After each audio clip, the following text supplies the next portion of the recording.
Ito ngayong paghihigpit naman dun sa binabanggit nyo na overloading, bunsod naman po nung pagbagsak naman ng isang segment, isang span, nung Kabaga na Santa Maria Bridge. Sa Isabela, no? Linking Leyte and Samar. Hindi, San Juanico yun. No, San Juanico, not ano. Isabela. Sa Tugigaraw, Isabela, no? Cagayan. Oo. Over Cagayan River pala ito. So, bunsod na naman ng aksidente, kaya maghihigpit at pinarerepaso po yung mga polisiya patungkol po sa overloading na parang 45 ton lamang yung limit kung paano daw dumaan itong truck na ang karga weighing 100 tons. So ano po yung ano ninyo kahapon, sinimulan niyo ng banggitin? Ito po nga hamon sa inyo patungkol sa overloading po ng mga truck ninyo, Maria. Ay, salamat. Ganito, umpisahan natin dito sa mga kargamento na inilalabas natin dito sa puerto, dito sa atin sa Manila. Ang karamihan na ito ay lahat ito importations at ito'y nakakontainerize. Alam niyo itong overloading law na ito, it was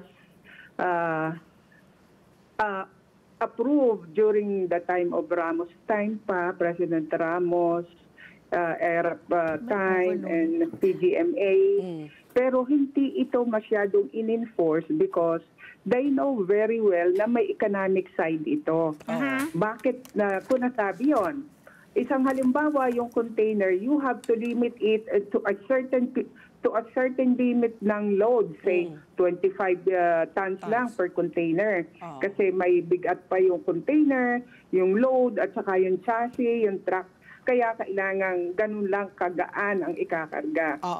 But then, ang ating mga kargamentong dumarating ngayon, coming from Asian countries, no, except US and Europe, pagka Europe at US cargo, hindi problem yung load limit.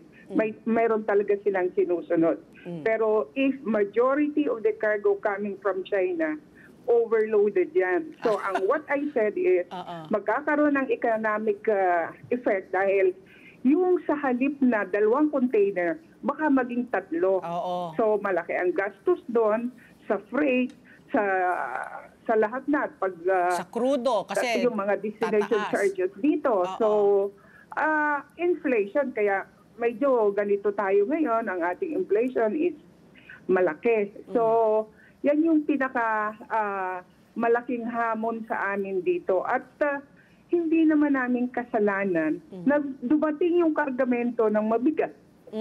At ikakarga namin, tapos huhulihin kami, paparahin kami sa kalsada, titimbangin ng DPWH yung plato nila na hindi nga namin alam kung calibrated. Is it really reliable. At pag humigit kumulang ng 500 kilos or 1 ton, ayan, penalty ka na dyan.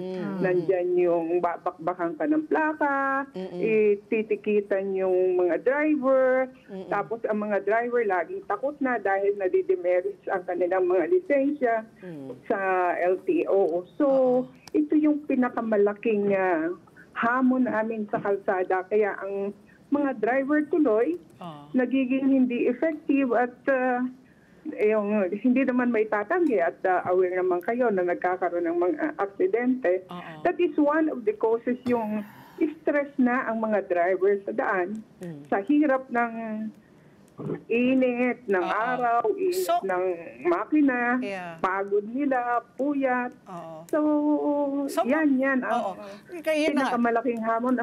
At sinasabi nga natin na dapat ang gobyerno, DTI, DOTR, dapat sana lingunin na mabuti itong mga sistemang ito. So, Ma'am Maria, kung kayo po ay tatanungin, ano po yung nakikita niyong solusyon? Kasi parang base sa kwento ninyo, nagagampanan naman, basta galing sa Europe at saka sa USA, kumbaga, nagko-conform sa weight limit capacity. Sumusunod. Pero si China... Pag China, at saka yung mga kapitbahay natin dito sa Asia, syempre, alam mo naman tayo mga Asiano, mga nagtitipid. Kung anong kasya, sige, siksik na lang tayo ng siksik. Hanggang mapuno yun, di ba? So, bakit parang double standard? Hindi ba po pwede natin i-standardize na, regardless of what country, may maximum weight na pwede lang para yung mga truck nyo rin, yung mga sabi nyo nga kanina, yung mga chassis, di ba? Meron rin hangganan yan na pwede niyang kargahin eh. So, yan ba ang panawagan ninyo to standardize the weight regardless of what country?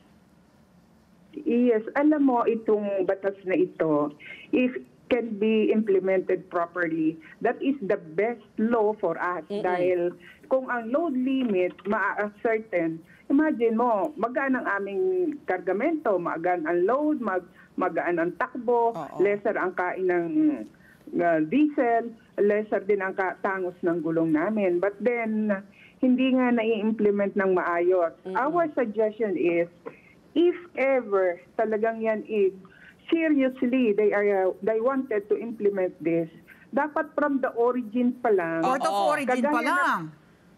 Sa origin pa lang, timbangin na. Correct. Pag nag-exceed sa load limit, huwag ikarga sa barko. That makes sense, diba? Pag nakalusot doon, because of some reason, pagdating dito sa port, dapat yon timbangin na. At pag nag-exceed sa allowable load, huwag na ring ipalabas sa port. Correct. Or magbayad na. Para maging serious ang implementation ng overloading. Let's get together. Sunday 25. Sunday 25.